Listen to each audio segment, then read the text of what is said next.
It was a visit that was planned because I think he was traveling somewhere in this region. And Donald Sangster, who was acting as Prime Minister at the time, thought it would be a good idea for him to visit Jamaica, where he had thousands of loyal supporters and many thousand others who were semi-believers and associated themselves with the Rastafarians, but weren't really the true authentic Rasta. So with this a number of people, we thought it would be a good idea to have him visit. When myself and my wife got to the airport, at that time it was just Palisades Airport, we were astounded because the amount of vehicles, mostly trucks and vans and so on, that were there, which had obviously brought people in to be a part of the welcome on their own, not officially. These were supporters of Selassie and of Rastafarianism. And they came with their drums and everything, and apparently from during the night and camped out in the airport, playing their drums and singing and having a lot of music. And I'm supposed most likely smoking weed and so on. So on that basis, there was a very large crowd. When the plane landed now, as soon as it was taxied and turning around to come in to be parked, the crowd broke loose from the police barriers and went out on the tarmac in order to greet the plane and to be virtually at the footstep of the plane. So when the plane stopped, they really converged on it, the plane itself. It was a very difficult situation to handle. The police just couldn't handle it. And what we were concerned about was that you can't smoke in the vicinity of an airplane because of the gasoline and the petrol that is used. And quite likely somebody could have lit up a spliff or something like that. Haile Selassie and all of them were gone. So we were very desperate, and Selassie, looking through the window of the plane onto the astounding crowd that was out there, obviously was concerned himself, because he didn't really expect to meet that. It was an official reception, and that he was expected to be greeted and walk the red carpet and so on.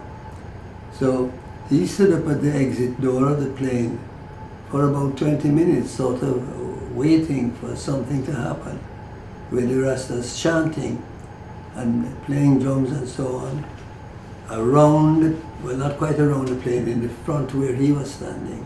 It was a total mob scene. And he just wouldn't move and they wouldn't move.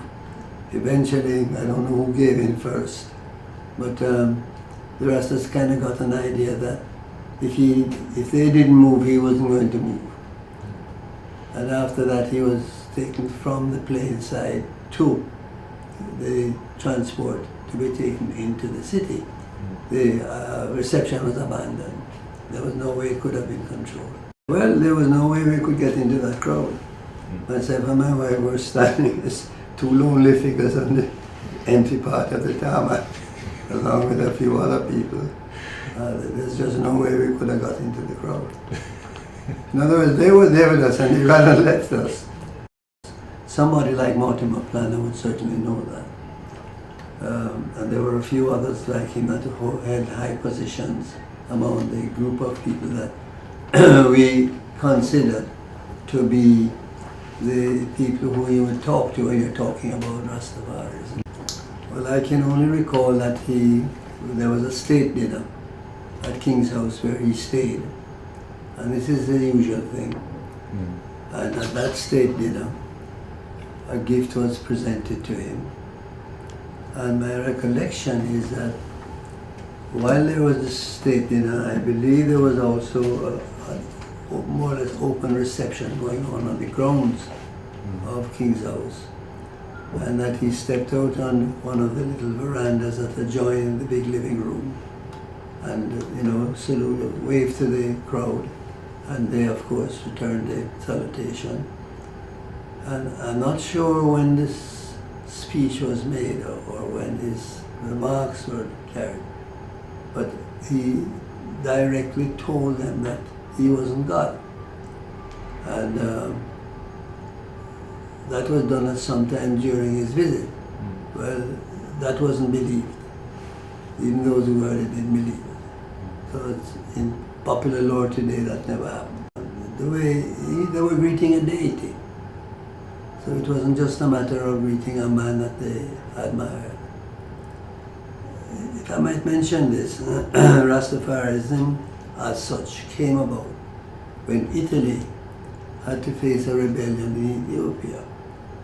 Africa, as you remember, was carved up among the imperial powers, and Italy got Ethiopia. And there was a rebellion that the Italians tried to put down, and I think Selassie had to flee.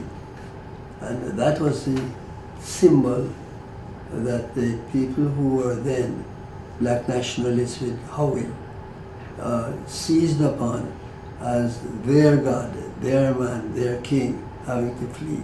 And that was how it came to be known as Rastafari, because that was a part of the title of Haile Selassie. This was a box that was specially created. We didn't have too much of a craft industry at the time, and there was this company that was making making boxes for presentation of Jamaica's best cigars. And they were lovely boxes with inlaid map of Jamaica. And looking at it, this is not one of that type of box, but one that we would have asked them specially to make.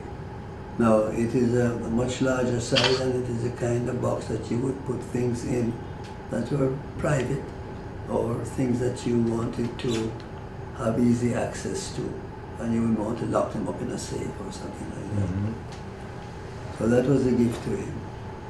I can't remember if there was a gift from him to Sangster, but I'm sure that they would have. The government would have arranged it because it was their visit, his visit to the government, and we were responsible for all those arrangements. And the coach would have been fixed up very nicely because it was transporting someone of a very high position. So that's why it probably was dubbed the Royal Coach. I don't think the government gave it that name, but the people probably did. And if you went by train, the train would have stopped at various spots where people would have gathered. And therefore he could, I don't know if he would have addressed them, but he would have at least been present and returned their waves and so on, short stops. Well, he was a symbol of dignity and all the bearings of a king. His mannerisms were such that you would obviously know that he came from a background of royalty. And he was not someone who talked a lot or gestured a lot.